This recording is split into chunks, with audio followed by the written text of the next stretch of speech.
நீ ஊழியக்காரன்னு சொல்ற இல்ல, அப்ப நான் உன் எஜமானன் தானே.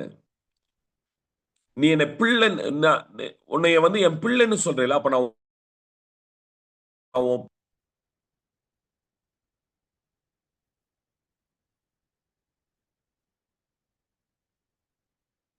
கண்ணுக்கு முன்னாடி தெரியிற பிரச்சனைகளுக்கு இருக்கிற பயம், கண்ணுக்கு முன்னாடி தெரியாத கர்த்தருக்கு நம்மட்ட இல்ல பாருங்களேன். இல்ல. உங்க ஊர்ல எல்லாம் இஎம்ஐ டேட் என்னைக்கு? நீங்கலாம் பர்சனல் லோன் வாங்கியிருக்கீங்கல்ல? வாங்கியிருக்கீங்களா? எங்க ஊர்ல எல்லாம் இந்த பர்சனல் லோன் கலாச்சாரம் ரொம்ப கொடுமை. 3ஆம் தேதி, 5ஆம் தேதி ஒவ்வொரு மாதமும் ஆச்சுன்னா, அப்படி அந்த இஎம்ஐ கட்டுறதுக்காக படாத பாடுபடுவாங்க. அது நான் மிஷனரி ஊழியம் செஞ்சுட்டு இருந்த இடத்துல, இந்த மகளிர் குழுன்னு சொல்லி தமிழ்நாட்டுல ஒரு கல்ச்சர் கொண்டு வந்தாங்க. கிராமப்புறங்கள்ல இருக்கிற பெண்களுக்காக. அப்ப அவங்கலாம் என்ன பண்ணுவாங்கன்னா, அத மொத்தமா கடன் வாங்கிட்டு வாரம் வாரம் ரூ. 150 ரூ. 200ன்னு கட்டுவாங்க. அந்த 150, ரூ. 200 அந்த வியாழக்கிழமை கலெக்ட் பண்றதுக்கு ஏற்பாடு பண்ணதுக்கு ஜனங்க அவ்ளோ பிச்சு பிணறுவாங்க. அன்னைக்கு ஒரு நாளைக்கு மட்டும் அங்க இருக்கிற எல்லா அக்காங்களுக்கும் நான் வில்லன் ஆயிருவேன். ஏன்னா எல்லாரும் என்கிட்ட வந்து கேட்பாங்க, "ஏசாமி உங்களுக்கு குடுப்பார்ல தம்பி, எங்களுக்கு ஒரு ரூ. 150 குடுக்க கூடாதா? ஒருத்தருக்கு ரூ. 150 குடுக்குறது பிரச்சனை இல்ல. ஊர்ல இருக்கிற 73 பேர் குடும்பத்துக்கும் நான் ரூ. 150 குடுக்குறதுக்கு இல்லையா?" சோ நான் என்ன மீன் பண்ண வரேன்னா, அந்த நாள்ல அந்த கடன கட்டுறதுக்காக நம்ம எவ்வளவு பிரயத்தனம் படுறோம். அந்த கடன்காரங்களுக்கு இருக்கிற பயம், அவங்களுக்கு முன்னாடி நமக்கு இருக்கிற பயம், கர்த்தருக்கு முன்னாடி இருக்கிறது இல்ல பாருங்க. நமக்கு முன்னாடி அந்த கடன சமாளிக்கிறது தான் பெரிய விஷயம். கர்த்தர சமாளிக்கிறது பெரிய விஷயமே கிடையாது. நம்ம ஏசப்பா தானே. மறுபடியும் போய் அவர்ட்ட மன்னிப்பு கேட்டுக்கலாம். நம்ம ஏசப்பா தானே. எத்தன தடவ விழுந்தாலும் மன்னிப்பார். சார் நீ பாவம் செய்து மன்னிக்கப்படுகிறது வேற. அவர அவமானப்படுத்திட்டு மறுபடியும் போய் மன்னிப்பு கேட்கிறது.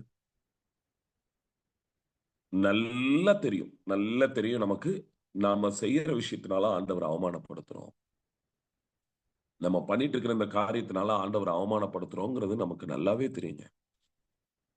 பிரியமானவர்களே, இந்த காலை வேளையில நான் உங்ககிட்ட ஒரு காரியத்த ரெக்வெஸ்ட் பண்றேன். உங்க ஒவ்வொரு கிரியைகளிலும், உங்க ஒவ்வொரு சிந்தைகளிலும் காயப்படாம நீங்க பாதுகாத்துக் கொள்ள வேண்டியது உங்க முன்னாடி இருக்கிற மனுஷர்களை மட்டுமல்ல, உங்களுக்கு உசுர் குடுத்து இன்னைக்கு வாழ வச்சிருக்கிற இயேசுவ. அல்லேலூயா! அல்லேலூயா! அக்செப்ட் பண்றவங்க ஒரு ஹேண்ட்ஸ் அப் பண்ணிருங்க. ஆமென். நம்பர் 1 நம்பர் 1 ஆண்டவர நம்ம எப்படியெல்லாம் அவமானப்படுத்திட்டு இருக்கிறோம், எங்கெல்லாம் அவர் அவமானப்பட்டார் அப்படிங்கிற ஒரு சில விஷயங்கள நான் உங்களுக்கு கண்ணு முன்னாடி காண்பிச்சு கொடுக்க விரும்புறேன். ஒருவேளை நம்ம எல்லாருக்கும் தெரிஞ்ச செய்தி தான். ரொம்ப ஆழமான, கருகலான செய்தி அல்ல. Just I want to remind something. உங்களுக்கு நான் சில விஷயங்கள ரிமைண்ட் பண்ணி, இன்னும் அந்த பாதையில தான் நம்ம இருக்கிறோம். சோ அதனால இப்பவாவது ஒரு ஒரு தெளிவுக்குள்ள, ஒரு கிரிஸ்டல் கிளியர்க்குள்ள வந்துருங்க அப்படின்னு உங்கள கைப்பிடிச்சு கூட்டு போக விரும்புறேன்.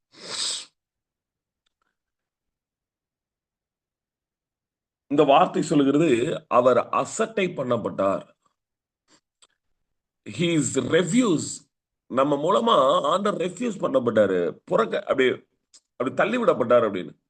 எங்க தள்ளிவிடப்பட்டார் அப்படின்னா, நம்பர் 1 நம்முடைய இல்லாமைகளிலே தேவன் தள்ளப்பட்டார்.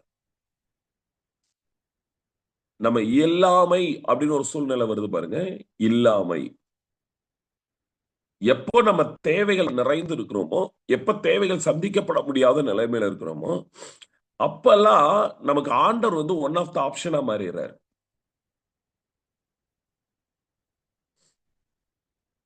இல்லையா? ஆஸ் அ ஆராதனையில சொல்லுவோம் இல்லையா? "ஆசையெல்லாம் நீர்தானையா, தேவையெல்லாம் நீர்தானையா." ஃபாதர் 450 பாட்டு எழுதியிருந்தாலும், இந்த வரிகள சொல்லும்போது அப்படி இருக்கும் தெரியுமா? நமக்கே அப்படி இருக்குன்னா, கேட்கிற அவருக்கு எவ்வளவு அழகா இருக்கும். ஆனா பிராக்டிகல் லைஃப்ல உண்மையா இருக்கா? நம்மகிட்ட இல்லாத சூழ்நிலைகள் நல்லா கவனிக்கணும். இல்லாத நிலைமைகள்ல தேவன நம்ம ஒரு கருவியாக பயன்படுத்திக்கிட்டு இருக்கிறோம். We are we are used him. நம்ம இல்லாத சூழ்நிலைகள நம்ம அவர பயன்படுத்த பார்க்கிறோம். முதல் தவறே அது. அவர நாம பயன்படுத்திக்க கூடாது. அவர்கிட்ட இருந்து நம்ம பெற்றுக்கொள்வது வேற, அவர நம்ம பயன்படுத்துகிறது வேற. இப்போ கடந்த ஒரு 2, 3 வாரமா அஹ், சகோதரி தங்கச்சி டெபோ வந்து எனக்கு சப்போர்ட் பண்றாங்க. அழகா வசனங்களை வாசிக்கிறாங்க. இப்போ நான் சிஸ்டர் நான் வந்து சிஸ்டர் இருந்து அந்த ஆசீர்வாதத்தை பெற்றுக்கொள்றது எப்படின்னா, இன்னைக்கு நான் ஒரு கிளாஸ் எடுக்கும்போது கேட்கிறேன், டெபோரா சிஸ்டர் நீங்க வாசிக்க முடியுமா அப்படின்னு. ஆனா நான் பயன்படுத்திக்கிறதுனா என்ன தெரியுமா? நான் எதையுமே ப்ரிப்பேர் பண்ணாம வந்து, அதான் டெபோரா இருக்காங்கல்ல பாத்துக்குவாங்க. இல்லையா? யூஸ் பண்ணிட்டு ஒரு தேங்க்ஸ் கூட கிடையாது. அது என்னமோ அவங்க கடமை மாதிரி நான் வந்து அவங்களுக்கு ஒரு ஆப்ஷன் கொடுத்த மாதிரி பண்ணிட்டு இருக்கோம். இது யாருக்கு யாரு செய்றோம்? இயேசுவுக்கு நாம செஞ்சுகிட்டு இருக்கிறோம். ஏசப்பாவுக்கு நாம செஞ்சுகிட்டு இருக்கிறோம். அவரை நம்ம பயன்படுத்திக்கிறோம். இல்லாத சூழ்நிலைகள் அவர்கிட்ட இருந்து பெற்றுக்கொள்வது வேறங்க. அவரை யூஸ் பண்ணிக்கிறோம்னு பாருங்க. ஒண்ணு இல்ல, ஒண்ணு இல்ல. பரவாயில்ல. நீங்க 3 பேர் கேமரா ஆன் பண்ணி வச்சிருக்கிறீங்க. உங்களையே நான் இதுல எடுத்துக்கிறேன். எங்க எங்க ரோஷன் பிரதர காணோம். ஸ்தோத்திரம் ஆண்டவரே. ஐயா இருக்கீங்களா? Right. Okay. Thank you brother. Thank you, thank you. அப்பப்ப சொல்லுங்க. இல்லன்னா நான் எனக்கு தனியா விடப்பட்ட மாரி இருக்கு பாருங்க. சரி. இப்போ நல்லா கவனிங்க. இது நடக்கிற நடைமுறையில இருக்கிற விஷயம் தான். அ குழந்தைங்க இருக்காங்கல்ல. யாருக்கெல்லாம் பேபீஸ் இருக்காங்க? ஸ்கூலுக்கு போற வயசுல குழந்தைங்க. ரைட். எங்க ரோஷன் பிரதரயே புடிச்சுக்கலாம். அவரு தான் என்ன திட்டமாட்டாரு. ஃபோன வச்சுட்டு அந்த பக்கம் திட்டமாட்டாரு. ரோஷன் பிரதர், தம்பியா? பாப்பாவா? மியூட் மியூட் எடுத்து விட்டுருங்க. தம்பி தம்பி தம்பி. என்ன படிக்கிறான்? கிரேட் 3. கிரேட் 3. இப்போ பேர் என்ன பிரதர்? தம்பி பேரு? ஷெர்வின். ஷெர்வின். ஷெர்வின் குட்டி அவங்க அப்பா கிட்ட பேசுறதே கிடையாது. அவங்க அம்மா தான் அவனுக்கு எல்லாமே. சரிங்களா? அவங்க அம்மா செல்லம். அம்மா கிட்ட தான் சாப்பிடுறது, அம்மா கிட்ட தான் தூங்குறது. எனக்கு அம்மாவ தான் பிடிக்கும் அப்படின்னு அம்மாவையே ஓரம் கொஞ்சிக்கிட்டு இருக்கான். அவங்க அப்பாட்ட பேசுறதே கிடையாது. திடீர்னு அவங்க அம்மா வந்து சொல்றாங்க ஒரு நாள், தம்பிக்கு பென்சில் உடைஞ்சிருச்சாம். பென்சில் வாங்கணுமா? காசு குடுங்க. அப்ப ரோஷன் பிரதர் என்ன கேட்பாரு முதல் கேள்வி? ஏன் அவன் வந்து கேட்க மாட்டானா? இல்லையா? ரைட். இப்ப ரோஷன் வந்து, டாடி பென்சில் வேணும். உடனே அவங்க அப்பாவுக்கு சந்தோஷம். என் புள்ள பேசாத என் புள்ள என்கிட்ட பேசிருச்சு. உடனே வாங்கி கொடுத்துருவாரு. அதுக்கப்புறம் ஒரு வாரம் ஆள் பேச மாட்டேன். அடுத்த ஒரு வாரம் கழிச்சு அந்த மார்க் ஷீட்ல சைன் பண்ணணும். டாடி மார்க் ஷீட்ல சைன் பண்ணணும். சைன் பண்ணியும் கொடுத்தாச்சு. அடுத்த ஒரு வாரம் கழிச்சு ஸ்கூல்ல டூர் போறாங்க, காசு வேணும். கொடுத்தாச்சு. அதுக்கடுத்து டிஃபன் பாக்ஸ் வேணும், வாங்கி கொடுத்த. இப்படி அவன் அவங்க அப்பாட்ட பேசுறது எல்லாமே ஒரு தேவையா மட்டுமே இருக்குன்னு வச்சுக்கோங்களேன். How many R understanding? எத்தனை பேருக்கு நான் சொல்ல வருஷம் புரியுது?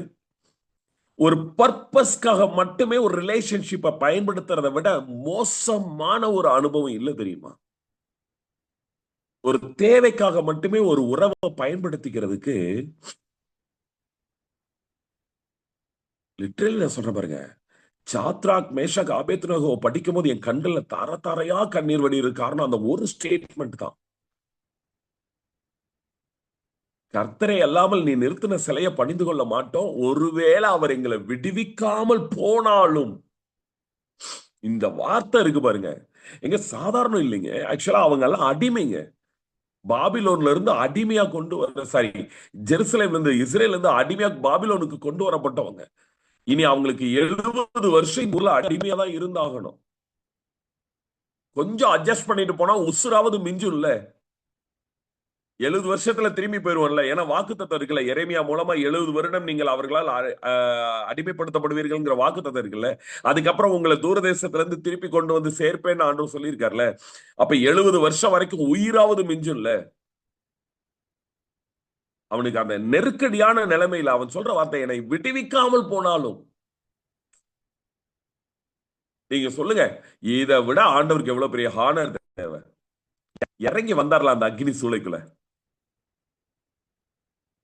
நம்மளுக்கு இல்லாத சூழ்நிலைகள், நம்ம நெருக்கப்பட்ட சூழ்நிலைகள், கைவிடப்பட்ட நிலைமைகள், நம்ம அவமானப்படுத்தப்பட்ட நிலைமைகள், நம்மளுடைய நெகட்டிவான சூழ்நிலைகள்ல நம்ம தேவனை பயன்படுத்தி கொள்ளுகிறோம் அல்லது தேவனை ஒரு கண்டிஷனுக்குள்ள கொண்டு வருகிறோம். நீங்க உண்மையாகவே கடவுளா இருந்தா நீர்தான் என்னை அழைத்தீரானால், நீர்தான் என்னை இது செய்தீரானால். இந்த வார்த்தைகளை எவ்வளவு கொடுமையான வார்த்தைகள் தெரியுமா? நான் கொஞ்சம் பிராக்டிக்கலா உடைச்சு பேசுறேன். நான் ரொம்ப பியூரா அப்படி கருகலானதெல்லாம் பேசல. பிராக்டிக்கல் லைஃப்ல இல்லாத சூழ்நிலைகளை நம்ம தேவனை ஒரு கண்டிஷனுக்குள்ள அவர் ஒரு அடிமை மாதிரி அல்லது வேலைக்கார மாதிரி பயன்படுத்துறோங்க.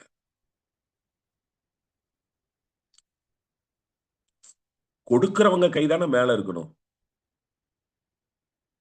நீங்களாம் உங்க சர்ச் பாஸ்டருக்கு அல்லது நீங்க ஊழியக்காரங்களுக்கு காணிக்கை கொடுக்கும்போது எப்படி கொடுப்பீங்கன்னு யோசிச்சு பாருங்களேன். நான் இயல்பா காட்டுறேன். அனிதா சிஸ்டர், நீங்க ஆஃபரிங்லாம் கொடுப்பீங்கல்ல? Very good. எனக்காக நீங்க தள்ளி வைக்கிறீங்க கேமரா. இப்ப உங்க கையில காணிக்கை இருக்கு, நீங்க எப்படி கொடுப்பீங்க? சும்மா அப்படி கை கை எப்படி கொடுப்பீங்க? எனக்கு கரெக்டா பதில் சொல்லுங்க.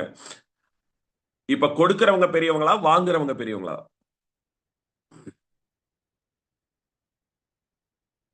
உங்க காணிக்கை வாங்கி ஆசீர்வதிக்கிறவர் பெரியவரா, காணிக்கை கொடுக்கிற நீங்க பெரியவங்களா? யார் பெரியவங்களோ அவங்க கை தானே மேல இருக்கணும்.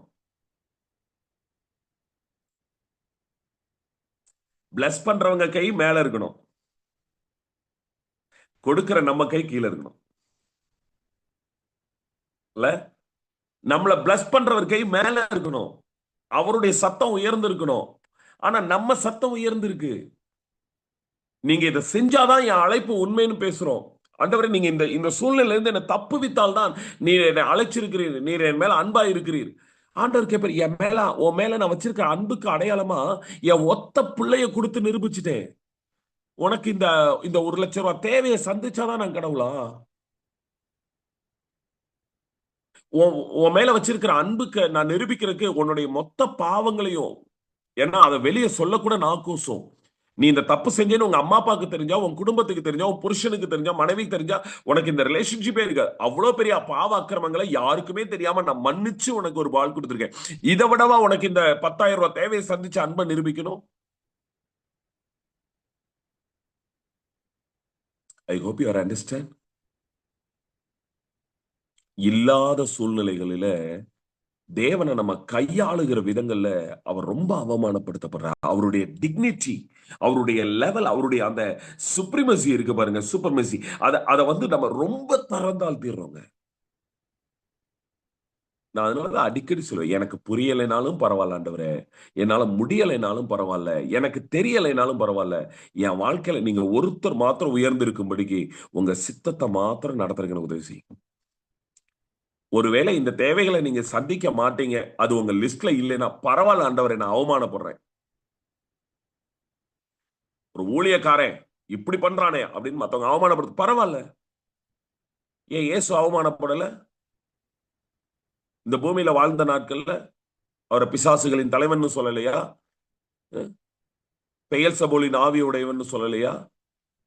பாவிகளின் சிநேகிதன் சொன்னாங்க. போஜன பிரிய, கொஞ்சம் யோசிச்சு பாருங்க, இதெல்லாம் எவ்வளவு கேவலமான வார்த்தை இல்ல? தீனி பண்டாரம் தமிழ்ல சொல்லுவாங்க, கொச்சை மொழியில. எப்ப பார் தின்னுகிட்டே இருக்கான். யார்? இயேசுவ. அவருக்கு சாப்பிடவே நேரம் இல்லாம ஊழியம் செஞ்சுட்டு இருக்கிறாரு. இந்த உலகம் பொய்யான பலவிதமான தீமையான மொழிகளை சொல்லி கொண்டிருக்கும் போது அவர் அதை பத்தி கேர் பண்ணிக்கவே இல்லை. ஆனா தம்மால் நேசிக்கப்படுகிறார், தம்மால் நம்பப்படுகிற பிள்ளைங்க அவருடைய அந்த மகா உன்னதமான மகத்துவத்தை கீழே தரைக்கு மண்ணுக்கு இறக்கி கொண்டு வரும்போது அவர் அவமானப்படுறார்.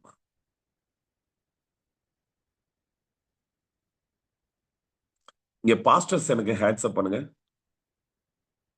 அடுத்த தடவை இந்த ஞாயிற்றுக்கிழமை நீங்க பலிபீடத்தை நிற்கும் போது உங்க எல்லாருக்கும் நடுங்கும் பாருங்க. நான் இப்ப சொல்ற விஷயம், ஆல்டர்ல நிக்கிறோம்ல, ஆல்டர்ல நம்ம உத்தரவாதிகளாக, அம்பாசிடர்ஸாக நம்ம நிக்கிறோம், மாற்றுக்கிறதே கிடையாது. தேவனுடைய பிரதிநிதிகள், மாற்றுக்கிறதே கிடையாது. ஆராதனை வேலையில நம்ம ஒரு வார்த்தைய அந்த வேகத்துல, டெம்போவோட வேகம் இல்ல, ட்ரம்ஸோட வேகம், பீட்டோட வேகத்துல ஆராதிச்சுட்டு இருக்கும்போது ஒரு வார்த்தை சொல்லுவோம், ஆவியானவரே இப்பொழுது இறங்கி வாரும், இப்பொழுது நீர் இவர்களை தொடுவீராக.